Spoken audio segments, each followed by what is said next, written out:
No, okay, now, so tell the story again. You said the way you got to Telemundo, you were burning CDs. Well, I was burning my demo reel, and Okay. I legit just called, and I said, "Hey, I'm a talent, and I want to see how I can be on commercials or like work with you guys." And they gave me a name, right? I went on Facebook, I looked up that name, and I sent that man a message. That man replies to me, and I'm in complete shock because I say, like, "Are you kidding?" He replied like this is, and he tells me to come in the station the next day and bring my demo reel. Ladies and gentlemen, please have a welcome to the show, Cindy Burbano, everybody. Cindy! Yay!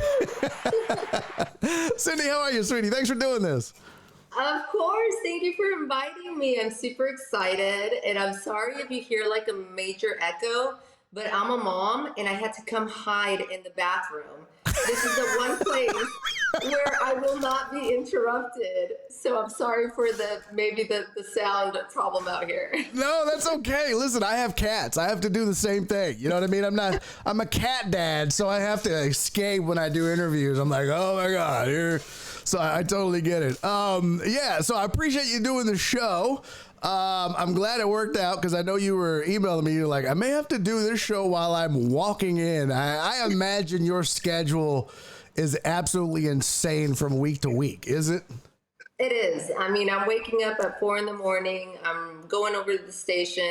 There's days that I do my show's 5 hours. So we're there from 6 to 11. Then I'm running back home, changing, heading over to Fox to shoot 2 TV shows, and then heading over to pick up my daughter from school, then coming home and being mom, and it's a lot. Okay, wait, so I didn't know this. So first of all, I knew the morning show, but you get up at, okay, this is why I couldn't do morning radio. When I was doing ESPN radio midday, and we were 1 to 4, which was perfect for me. I start this show at 2, and I still struggle to start on time because I'm like laying in bed. Girl, there's no damn way I could do a morning radio show, especially if they were like, yeah, you got to get up at 4. Yeah. Before, when I was on Telemundo, I was a morning anchor. So I was at the station at 2:30 in the morning because our 5 a.m. show had to go on. So sleeping until 4 is actually a good deal for me now. Ain't no damn way. So now, how long ago did you start on Telemundo? When was that? Yeah, I started, I did Telemundo for 8 years. I was in my 20s, in late 20s. Okay. Now, was that your first gig, like in entertainment, I guess I should say, in radio, television? That was your first gig? It was the major signing with NBC Universal. I had already kind of studied acting, and I was doing television commercials, pretty much just anything that anybody would give me, even if it was free. I would have paid them to give me a chance because I needed to build that demo. I needed my just to build everything and just go and say, hey, I'm a talent. This is what I do. I can do voiceover work. I can do commercials. I know about lighting, production, editing. And so I started getting into all this. And then my major hiring was with Telemundo NBC Universal when I went in to do a Adolphus Rice commercial. No shit. That's how you. Okay. That's how I went. And then they called me and they're like, hey, there's this really early morning anchor position. And I was like, I'm an actress. Like, what are you talking about? I'm not a reporter. I don't know how to do any of this. And they're like, well, act the part. And I walked in there thinking that I knew what I was doing. Green screen, traffic, weather. I had no idea what the hell I was doing. I had no idea. And I got hired on the spot. So, yo, that's crazy. Because I'm going to tell you right now, everybody thinks, oh, I could do that. You know what I mean? I promise you, everyone in this chat, everyone that watches this later, everyone that watches the news, everyone that's watched you do that, everyone that listens to the radio or sports talk, anyone that has watched this at some point has gone, I could do that. That's so easy. Yeah. They have no idea how difficult it is just to read a teleprompter and Right. talk and make it so that it doesn't feel like you're reading a teleprompter. That And not only that, go ahead, but you have an IFB, so they're talking to you in your ear while you're trying to maintain focus. Yes, you have to listen to someone either yelling at you or telling you something while you're mid-sentence reading because they're like, hey, so-and-so is doing this, you need to go to this or that, and you're still trying to fit it. That in and of itself is a skill, right? And then I like that took me forever to figure just that part of it out, just being able to read a teleprompter, but being able to, like, I'm still real uncomfortable on camera when it comes to like my hands. And I know that's very Talladega Nights. I don't know what to do with my hands. Girl, I still don't. Well, I have the key. So when you're doing like a live shot or you're doing something, let's say, but you're not holding a mic or anything like that, they kind of make you do this number where you kind of hold one hand or one finger and you kind of just do this. That's kind of like you do this, but you always end up kind of holding. Watch next time on TV, they hold their fingers. But that works for chicks, right? So like when I did Houston Sports Show for a couple years, and I had Lauren Leal. I don't know if you know Lauren. She's been around in the market for a while, but like it was Lauren Leal, and then another one of our co-hosts was Rachel Von Oranje. But like it was me and Jerome Solomon. We did that one for a while, and then we had Sports Saturday. It was me and Giselle Strong and Jerome Solomon. But so like for me, if I did a stand-up piece at like I don't know, TV or whatever, if a dude is doing that, girl, like I can't. Like that's not the same shit. You know what I mean? You gotta let it go. It's like, what? You gotta do that. It doesn't, but that doesn't look like, girl. You can't, it can't be like, yeah. So, I was like you. That doesn't look like you can't. So I would just be like, yeah, I still. It's just awkward, man. Maybe put a hand in the pocket. That's what I would do. Sometimes I would put a hand in a pocket, but then it's almost too casual. So it's so weird because what they'll tell you, the advice I got from somebody. I forget who it was. It was, I forget, but they were like, just put your hands at your side. No. Yeah, they did. They said, just kind of when you talk, just as you're having the conversation, just have, you talking, you can use your hands when you talk, but sometimes you'll have the conversation like that. And I was like, that feels so weird. It works. It's all good. It really does. But people, the next time you watch the news, for everybody watching this, really just watch how they stand and what they do with their hands. And what you'll realize is no one talks like that in real life. Yeah. No one can. It's the. Well, we would have to kind of stand sideways, but our torso needed to be straight. Yes. But our feet were looking sideways. Yeah, it's almost like chicks learn how to take pictures for Instagram, and it's like the most deceptive shit you've ever seen in your whole life. Like girls, like you don't ever take a picture for Instagram straight on. You have to get like all the angles and shit, and that's the same thing on TV, right? Like you have certain angles. It's crazy. Oh, yeah. And then you got your good side, your bad side, the good lighting. Lighting is everything. If you got bad lighting, I don't care how pretty you are, you're gonna look like shit. Everything, right? It's the most important. So you started at Telemundo. You're no longer there? Yeah. No, I was working. I did some stuff like network out of Miami, where I was doing a lot of like reporting and packages from here, sending over to the network. I kind of put a stop to it right when pandemic hit. Mm-hmm. And because I couldn't go out and do a lot of the stuff that I was doing, interviewing artists and more on the entertainment side, I couldn't do that. So I put a stop to that, and then I just stayed doing the radio show, our morning show, which is called Mega en tus Mañanas. And I'll never be able to say that, but okay. and then I went on to work with Fox, and Fox has been talking to me for many, many years to try to see what we could do, and it was just never the right timing. And then a couple years ago, during the New Year's Eve special, they needed somebody to fill in. And they called me in. I was like, you know what? I'll just do this one time. And that one time led to getting hired. And I'm like, oh, they caught me. That's so great. So you fill in for Carolina on the Nightcap, right? But you do other things for them as well. I mean, if they have any specials or if they need something, or like I'll come in as a guest, or if they're like some sort of special assignment or anything, I'll go in and cover. That's great. That's fantastic. Which do you like better, radio or TV?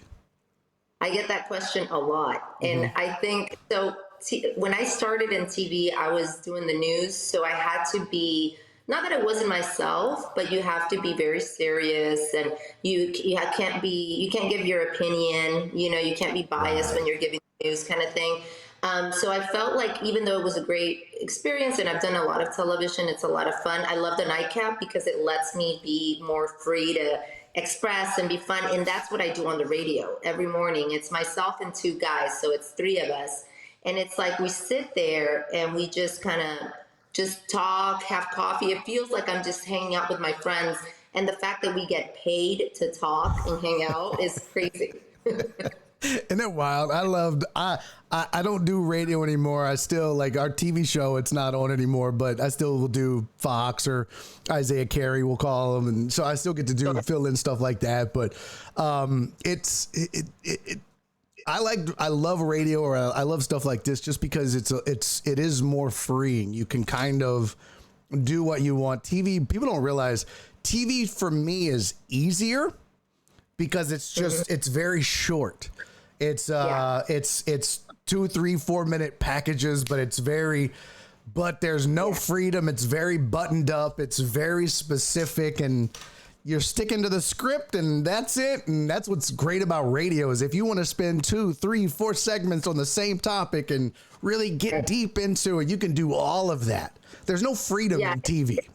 And we also have interaction with the audience. We have a line. So people call in, which I also am impressed every day that, the stuff that people that I would never just randomly call a radio station, but I love that they feel the connection or the, like they could just come express and tell us the craziest things about their life that I'm like, that you probably would never share with anybody, but they just kind of come and tell us. We're like, that's a great topic. We need that for a show or stuff like that. Now, how long have you been with Mega 101? How long have you been there? Yeah, so I work so Mega is part of Odyssey, and Odyssey has 6 stations. So we have The Bull, which is like the country station. We have Mix 96.5, Mega 101, which is the Spanish station. We have a 610 Sports Radio, and we've got another radio. So we have The Spot also. So I've been with them. This is my 11th year. Okay. That's cool. I started as really, so I leave Telemundo Houston. Before I went to network, I left the local station, and there's a 6-month non-compete.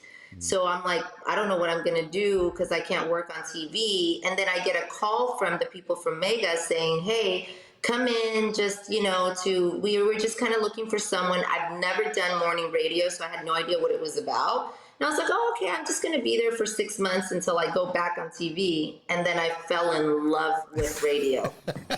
It's so amazing. Every day is different. The energy, the difference, the talking to the audience. So I'll be out in the street and then they'll tell me, thank you so much for saying this, or that message changed my life, or because of you, now I'm doing this. Or so what the impact you have is so touching to me. And that's why I do what I do. Yeah, it is. That's the other big thing about it is you really, that's the one thing I think I've learned, right? Even my dumb ass doing just sports talk. Some of the things you do, some of the things you learn is people will reach out and say, hey man, you got me through some tough times, or your show got us through a dark time in our life. And you're just like, really? You're like, my stupid ass? Really? Like, that's crazy. I can't believe that. So are you from Houston? Are you originally from here? Where are you from originally? No, I was born in Venezuela, but my family is from Ecuador. Oh, so I grew up in South America most of my life, just in different countries, and then moved to the States to go to university when I was 18 up in Massachusetts. And my parents end up retiring. Just, my sister was up there too in Massachusetts, and they moved to Houston. So when I graduate university, this became home. So that's really why I'm here. I was supposed to go back to Ecuador, and I left half my stuff over there because I only packed 2 bags to go to school. So, but it never went back. Never went back. Now, do you still have family in Ecuador and Venezuela? Yes. Okay. Yes. Cousins, uncles, aunts. I mean, I have a lot. I would go back and forth to visit. So, yeah. And so you still have a chance to get back quite often, or not as much as you'd want, I'm sure?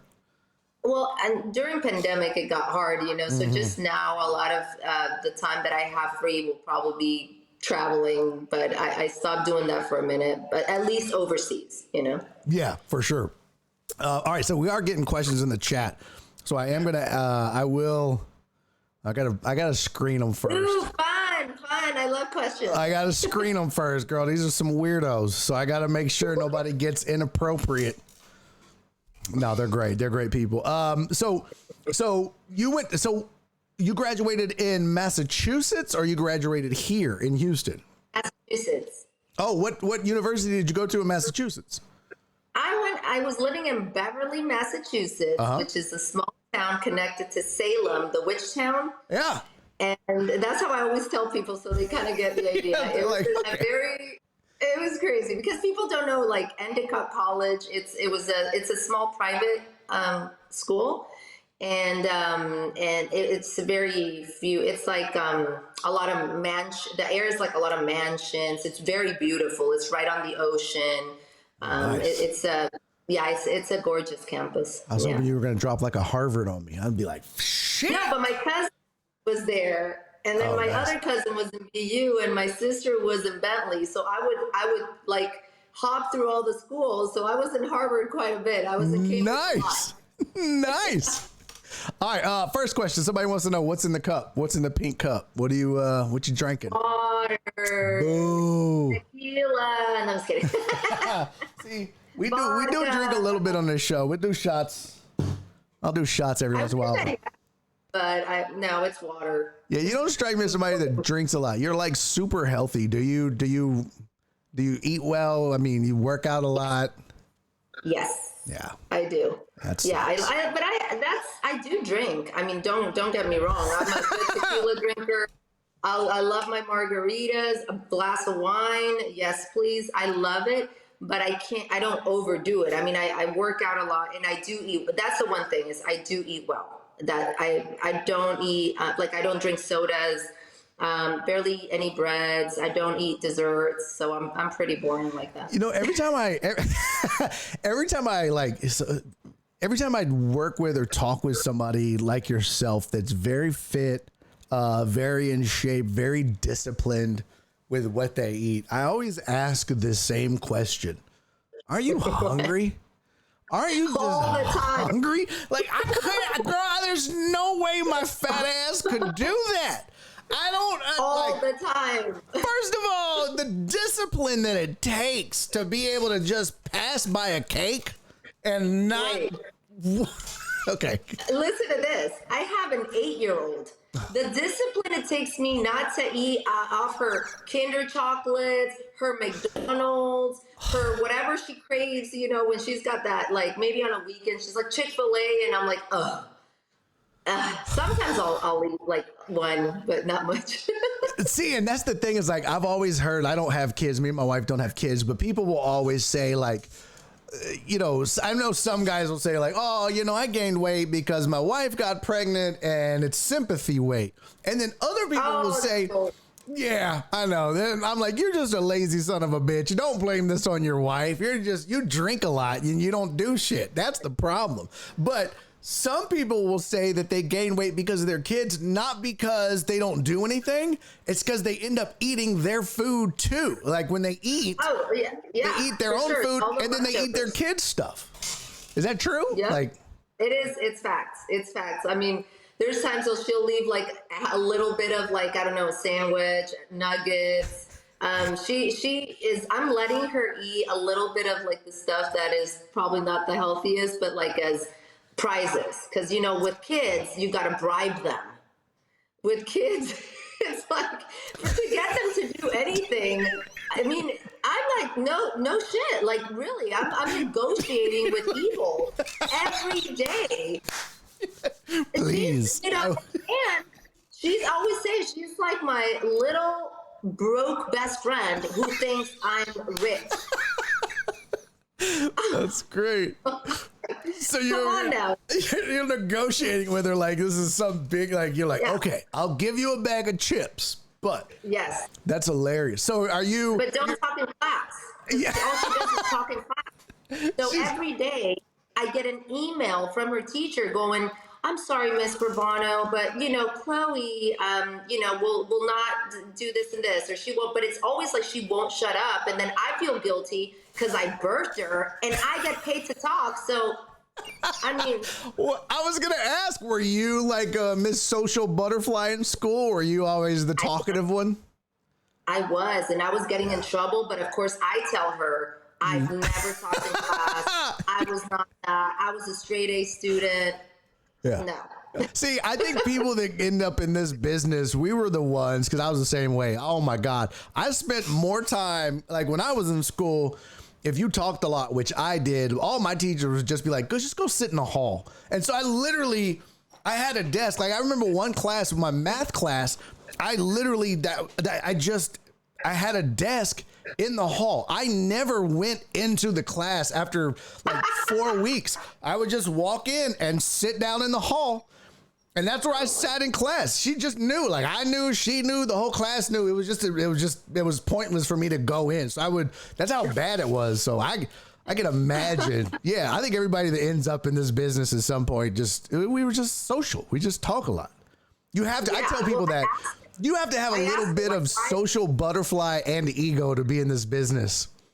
You know? For sure. Yeah. For sure. I mean, I ask her all the time. I said, why are you talking? What is the problem? Like, what is so important? And then she says, Mommy, and then she's super serious, right? And she says, Mommy, I close my eyes and I try to bite my tongue, but the words just come out. I can't help it. And I'm like, I'm done. You're like, please, you can't help it, really. That's hilarious. All right, let's get to a couple of these questions and then we'll keep going. So Flip said, have you ever thrown out a first pitch for the Astros? I have not. What? Astros, call me. I have a lot of friends that play for the Astros. I don't know why they haven't booked it up. Yeah, what's up with that? Oh, we got to make that happen. Well, fun fact. Okay. I was a sideline reporter for the Houston Dynamo for 6 years. Really? That's cool. Did you like that? Did you enjoy it? That was one of those jobs that I also got every job I've ever had is just like my chance. Really? I'm kind of the same way, girl. I don't have a reel. I don't have a radio reel. I don't have a TV reel. I don't have shit. I just happened into all my gigs. Sounds like you're the same way and just like, oh, look at that. I do this now. Well, they came in and they were like, hey, we are looking for a sideline reporter. And, I was like, look, I know soccer because I'm Latina. So like we grow up, in that atmosphere. But one thing is to go to the stadium and, yell all sorts of obscenities. And then one thing is to be down there pretending like I know what the next move is. Like, what are you talking about? Yeah. So I'll give it up to the Houston Dynamo, which I absolutely love. For the first year, they had me next to this person, so I would learn all of the terminology, all of the everything, and then they kept me there for 5 more years. That's great. So they kind of really taught you the ins and outs of the game. They trained me. Yeah. So do you watch soccer differently now that you learned a lot more about the sport? Are you like, oh no, do you watch it differently? Completely.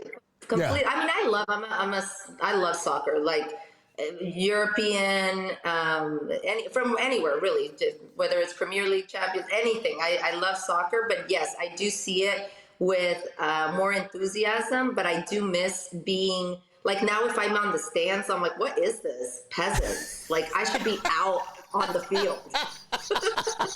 I'm over here slumming it.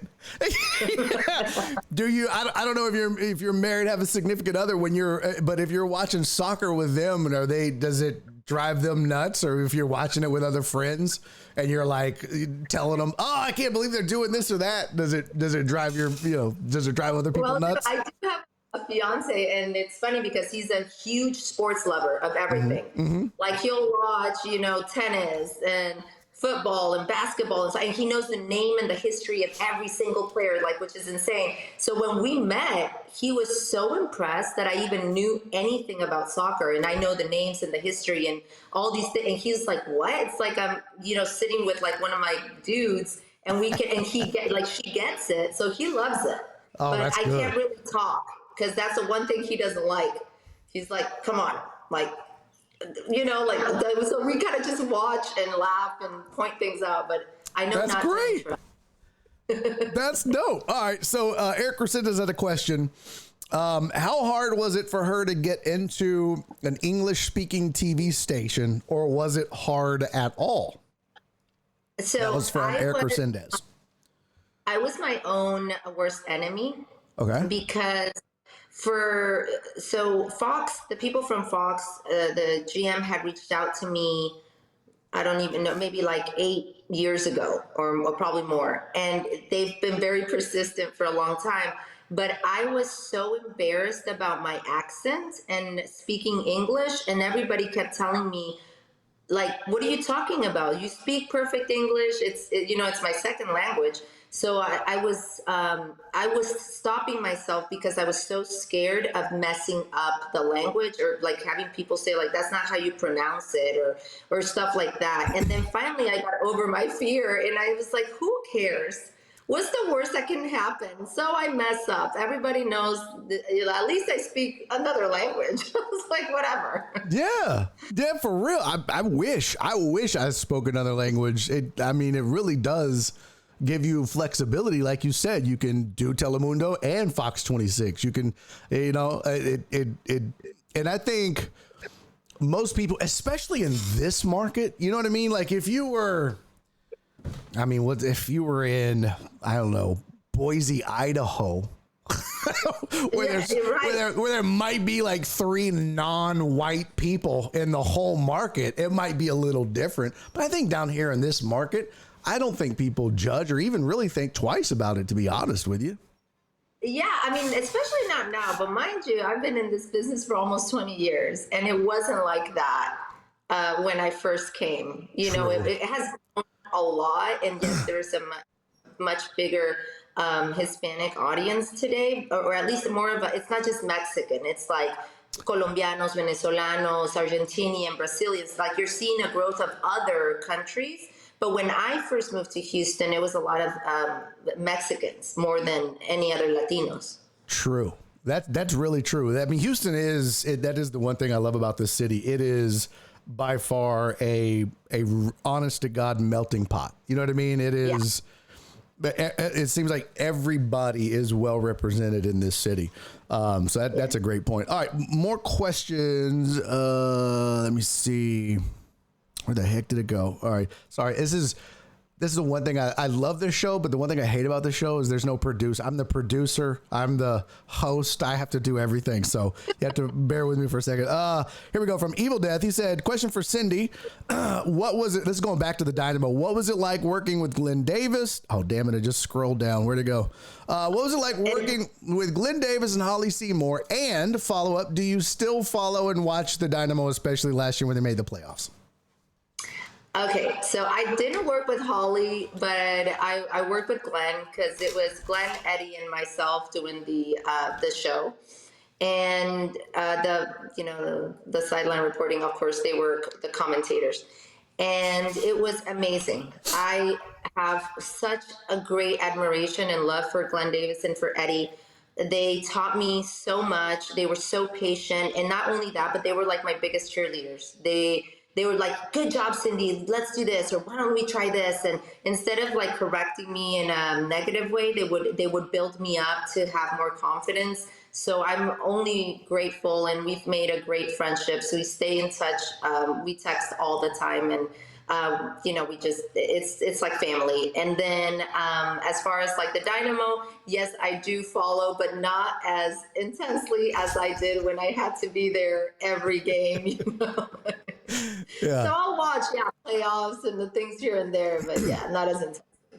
Is Glenn Davis not one of the nicest people you've ever met? I mean, he is one of the nicest people. Forget in the business, he's just the kindest human being, one of the nicest guys I've ever met. Oh, by far. He is professional. He's so intelligent.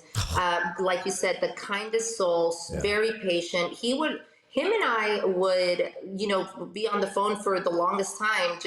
I would ask him all the questions, and he was so grateful. He was like, I love that you're so interested. And he'd give me notes on how to do things. He was so involved, and he's so passionate about soccer that you can't help but fall in love with soccer because of how much he loves it. It's true. There's not, and I don't just mean in the city of Houston. I mean, maybe nationally, you'd be hard pressed to find a better ambassador for the game in this country than Glenn Davis. He does. I mean, his passion for the sport, and you're right, because I'm not a huge soccer guy. I didn't grow up playing. I didn't grow up watching it. I don't watch it now, but every time I'm around Glenn Davis, I'm like, all right, are we going to watch some soccer or not? Because I'm ready for some damn soccer. Just talking to Glenn for 5 minutes. You're like, okay, I get it now. Yep, I'm a soccer fan. You know what I mean? I need Glenn in my life every day, so I'll watch it. Because, he gets you fired up. He makes you want to watch. He really does. Yeah, he's just, he's amazing all around, and I do appreciate, he knows how much I love him.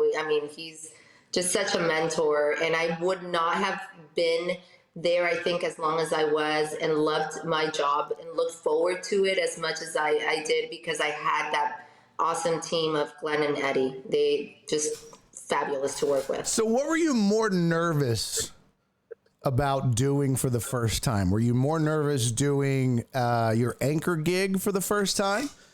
Were you more nervous doing radio for the first time? Or were you more nervous doing sideline soccer reporting for the first time? Or maybe you were more nervous doing something like the Nightcap talk show kind of hosting for the first time. Which one were you most concerned about? I think it was when I was an anchor, because I came in so green. I had done a lot of TV commercials. I had done a couple, extra side, the side gigs here and there, nothing fabulous, but to be live on TV, and I had the prompter, and that very first day, it's somewhere out there, so please never find that video. I'm Googling right now. Right. My prompter dies. Oh. So I had been training for that week to go on air by myself, and now I'm like, I can't see anything. So all I could hear is my technical director, my TD, saying, just keep talking, talk about, whatever, keep talking. So the one thing that I am really great at, and I think is probably my strongest asset, is that I can ad-lib the shit out of anything. I will talk about Pink Cup for 2 minutes if I have to, and just continue. So that helped me. But I was nervous. Because with TV also, you have to know your angles, make sure you stand a certain way, speak, and plus you're reading. So you also have to be conscious of how you look, and not just with the microphone on the radio. I can be sitting like this, and then commercial break, I'm eating, we're no one can see you. We're TV. It's you really have to be proper and on at all times. That is so true. That's funny. And what's crazy is usually to get to an anchor position, like you said, you've gone through years of training. Of reporting. Yeah, because you've probably gone to journalism school. And then you get out and you start in Paducah, Kentucky, doing weekends where you're like, hi, I'm over at the quilt convention. And, and then you work your way up through markets, and, then you get to a big market where you do reporting for years and years. And then you start doing anchoring on the weekend. You just started as an anchor. And that's crazy. In the fourth largest market, which is insane. It is. In biggest television stations in the world, in the country, and not only the country, in the world. You know, NBC Universal and Telemundo is like, you know, it's the top of the top. You couldn't have, and it's. I always thought of that. I was like, I've just always. It was meant to be. Like I've always had the easiest opportunities, and the reason I'll tell you how I ended up in Telemundo. It just didn't just happen. So I told you I had been doing like these crazy gigs here and there and trying to build a demo reel. This is back when you could be, and like I'm trying to burn a CD with my demo or whatever on my laptop, you know? I've been wrong. So I do, and I'm thinking I'm super cool. So I call Telemundo. I need to talk to hold on, you're cutting out. 1 second, hold on. I think we're all right. I think she's back. Much better. Yeah. For some reason, it was all frozen and locked up, Cindy. All right, cool. It's all good. No, okay. Now, so tell the story again. You said the way you got to Telemundo, you were burning CDs. Well, I was burning my demo reel, and I legit just called, and I said, "Hey, I'm a talent, and I want to see how I can be on commercials or like work with you guys." And they gave me a name, right? I went on Facebook, I looked up that name, and I sent that man a message. That man replies to me, and I'm in complete shock because I say, like, are you kidding? He replied, like, this is, and he tells me to come in the station the next day and bring my demo reel.